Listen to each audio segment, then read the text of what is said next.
ఒక్కసారి ఐవీఎఫ్ ద్వారా ప్రెగ్నెన్సీ వస్తే మళ్ళీ ఐవీఎఫ్ఏ చేయాలా, ఈసారి న్యాచురల్ ప్రెగ్నెన్సీ వచ్చే అవకాశమే లేదా అని కామన్గా అడుగుతూ ఉంటారు. సో ఒక్కసారి ఐయుఐ ఐవీఎఫ్ లాంటి ట్రీట్మెంట్ తీసుకుంటే మళ్ళీ ట్రీట్మెంట్ చేస్తే తప్ప ప్రెగ్నెన్సీ రాదు అని కాదండి. చాలామంది మా దగ్గర కూడా ఉన్న పేషెంట్స్ ఐయుఐ ఐవీఎఫ్ చేసి ప్రెగ్నెన్సీ రానప్పుడు న్యాచురల్గానే కన్సీవ్ అయిన వాళ్ళు కూడా చాలామంది ఉన్నారు.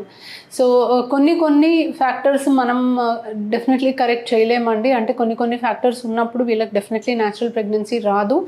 అంటే మనకి 2 ట్యూబ్లు బ్లాక్ ఉన్నా, 0 కౌంట్ ఉన్నా, ఇలాంటి వాళ్ళకి డెఫినెట్లీ వేరే విధంగా మనకి ప్రెగ్నెన్సీ వచ్చే అవకాశమే ఉండదు. But most of the time ఇప్పుడు కొంచెం స్పర్మ్ కౌంట్ తక్కువ ఉన్నా, లేదా ఎగ్ నంబర్ కొంచెం తక్కువ ఉన్నా, ఎండోమెట్రియోసిస్ అనే కండిషన్లో మనం ఐవీఎఫ్ చేస్తున్నా, లేదా అన్ని టెస్టులు నార్మల్ ఉండి ఐయుఐ లాంటివి ట్రై చేసి ఫెయిల్ అయ్యి మనం ఐవీఎఫ్ చేస్తున్నా, ఇలాంటి వాళ్ళకి ఎప్పటికైనా కూడా న్యాచురల్గా ప్రెగ్నెన్సీ వచ్చే ఛాన్స్ డెఫినెట్లీ ఉంటుంది.